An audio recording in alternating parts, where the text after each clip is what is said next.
Hello and welcome to Business Insider with Mario Toneguzzi on YYC, brought to you by MegaPixx Media. Joining me today is Keyli Kosiorek, who is Senior Policy Analyst with the Canadian Federation of Independent Business. Thanks for joining us today, Keyli. Thanks, Mario. Well, CFIB put out today a report on the Alberta Municipal Watch Report, looking at municipal spending and taxes. And let's talk a little bit on the general side of things first before diving into some specific numbers. When it comes to spending in Alberta from municipalities, what did the report find? What was the key findings there? Yeah, so this year we saw 15 out of the 17 largest municipalities decrease their operating spending in 2020, which we can most likely attribute to cutting back during the pandemic. In previous years of this report, we've been looking at property taxes and municipal spending for over a decade now. We've seen trends of unsustainable spending for a long time, so it was a bit of fresh air to see a good year in terms of spending. Yeah, as you said, it's more of a necessity, right? That they had to do it rather than they wanted to do it. Yeah, absolutely. But it shows that they can do it, I think, is a big part of things. They've said we can't cut back anymore. Well, they've done it. The political will was there, the necessity was there. So it's a trend that we hope to see continue into 2021 as small business, but also municipal governments, are still in recovery mode from the pandemic. All right, super. Let's turn our thoughts towards taxes, property taxes for businesses. What did the report find there across the province? Yeah, so property tax fairness was the second issue that we looked at in our report. And our results show that on average, Alberta municipalities have a property tax fairness ratio of 1.98. So that basically means that businesses are paying 40% of the overall property tax share, but even though they're only assessed at about 20% of the assessed property value across the province.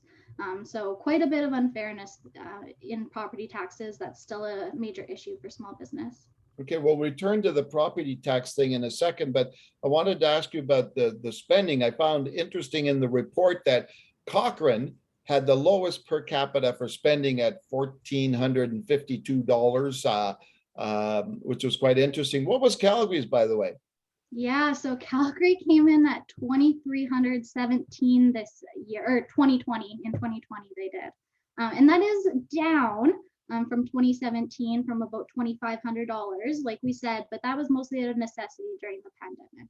Okay, and obviously the bone of contention for small business owners has been in recent years and continues to be property taxes. When you talk about the fairness ratio that you just mentioned, Leduc came out at number one, the best, at 1.1, which is probably a good balance between residential and commercial, right? What was Calgary's ratio? Yeah, so Calgary came in at 2.17, so over the provincial average. And you raised Leduc, a great example of a municipality that has done the work to put in a fair system in their city.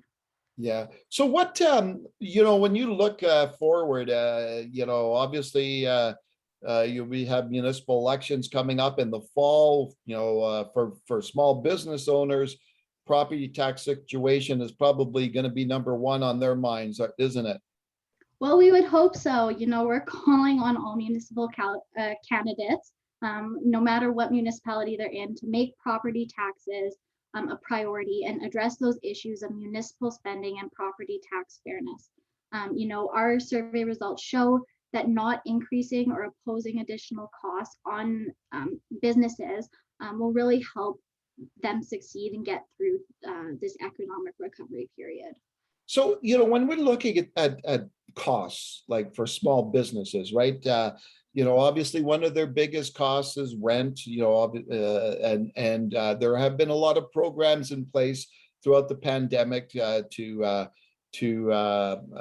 help them alleviate the pain of rent.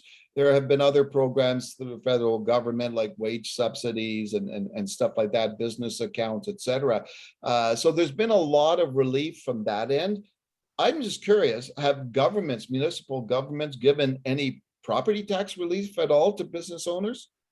In the cities of Calgary and Edmonton this year, we did see some relief, but it was mostly in the form of deferments and whatnot. Okay. So that was really a big gap.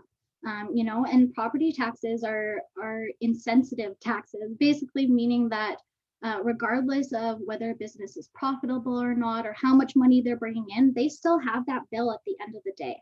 Yeah. So this proved to be, really problematic through the pandemic when, of no fault of their own, businesses were closed, bringing in little to no revenue, but still we're stuck with that bill. So that's why we'd like to see municipalities really focus on that going forward. Okay, was there anything else that was from the Municipal Watch Report, Keyli, that you found interesting? Yeah, I think it's really just, it's showing, how much small businesses are still struggling. 81% are still open, but only 26% are back to normal sales. Yeah. They're saying 24 months to fully recover from the impacts of the pandemic. So really, we're watching municipal governments and incoming candidates this fall, and we really hope that becomes a focus for them. Yeah, and as you mentioned, the pain as well, outside of the fact that there's a minority that is only at normal sales, the absolute pain for a lot of them is the debt that they ended up in getting right over this pandemic, right? So any property tax relief would be a welcome thing for them, wouldn't it? Certainly, I think the average debt of a small business accumulated over the course of the pandemic is about $246,000. So to pay that back, but have all these bills come in, and the support programs go out, we're left businesses in a really tough spot. We need to get consumer confidence back up and continued supports for businesses. Okay, super. Thanks for joining us today, Keyli. Thank you, Mario. That was Keyli Kosiorek, who is Senior Policy Analyst for the Canadian Federation of Independent Business. This has been Business Insider with Mario Toneguzzi on YYC Business, brought to you today by MegaPixx Media. Thanks for joining us.